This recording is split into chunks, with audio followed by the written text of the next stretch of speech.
Selamat pagi, salam sejahtera. Terlebih dahulu saya mengucapkan ribuan terima kasih pada penonton hari ini bersama dengan saya pada hari ini. Dan apakah yang akan kita kongsikan pada hari ini, iaitu untuk menyelamatkan mangsa sekiranya ada mangsa-mangsa yang terlibat dengan kemalangan. Sekiranya kalau kita tidak melaksanakan pemulihan pernafasan iaitu CPR pada hari ini, maka kematian akan berlaku. Jadi, apakah tujuan kita melaksanakan dan cara kita melaksanakan CPR ini? Okay. Jadi, untuk kes-kes yang mangsa setiap kali terjadi tragedi, iaitu mangsa yang lemas, satu. Yang kedua, kena kecentatan elektrik. Yang ketiga, sakit jantung. Yang keempat, iaitu kemalangan, kehilangan darah ataupun stroke dan sebagainya. Dan cara untuk mengesan mangsa iaitu mangsa tidak akan bernafas dan jantungnya tidak akan bergerak. Jadi masa itulah kita perlu mengambil tindakan segera supaya kita dapat menyelamatkan mangsa berikut. Jadi, apakah yang akan saya kongsikan pada hari ini iaitu CPR. CPR bahasa Inggeris iaitu Cardiopulmonary Resuscitation. Dalam bahasa Malaysia dipanggil pemulihan pernafasan. Right?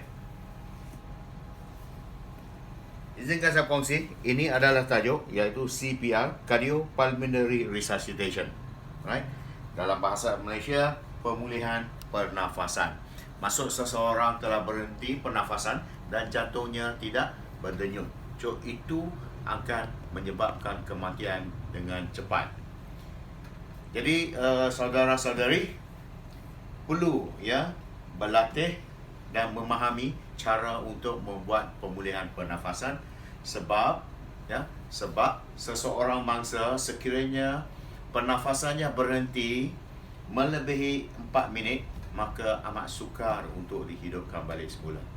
Jadi 4 minit itulah sangat-sangat penting. Jadi setiap mangsa kalau kita dapati, kita perlu laksanakan CPR dengan segera tanpa membuangkan masa lagi.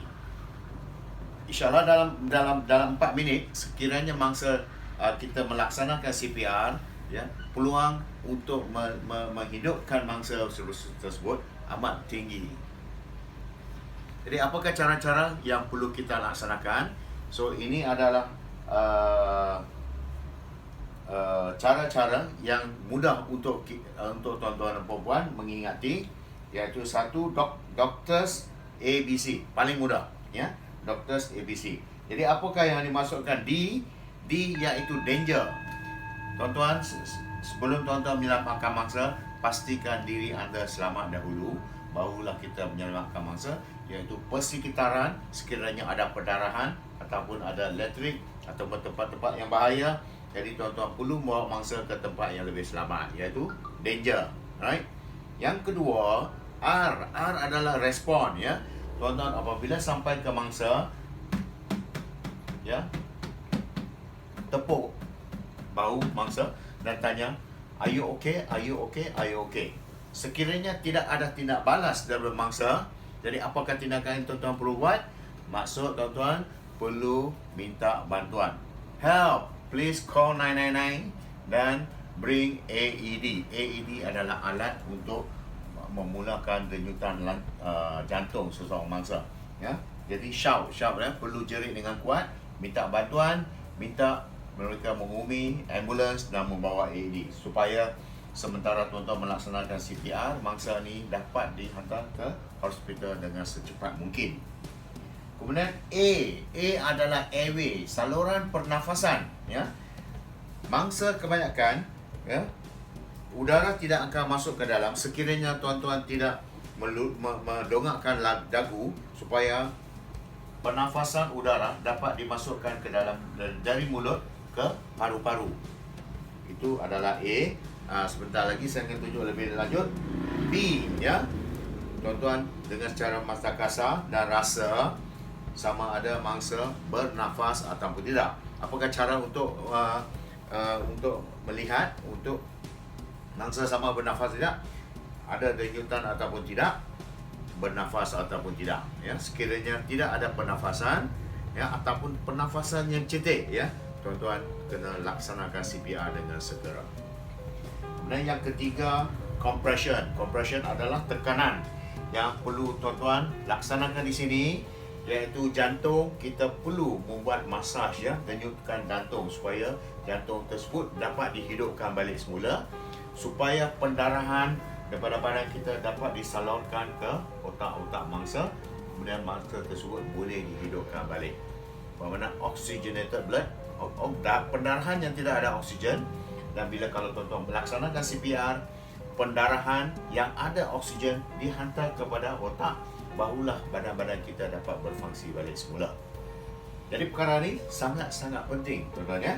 Akhir sekali, D adalah defibrillator, satu alat. AED, ya, adalah paling baik. Sekiranya ada, ya, sekiranya tidak ada, maka perkara ini sampai ke tahap C sahaja, sampai compression. Sekiranya kalau ada AED, pasang AED, iaitu kemudian AED akan memberikan nasihat bila nak tekan dan bila berhenti, ya.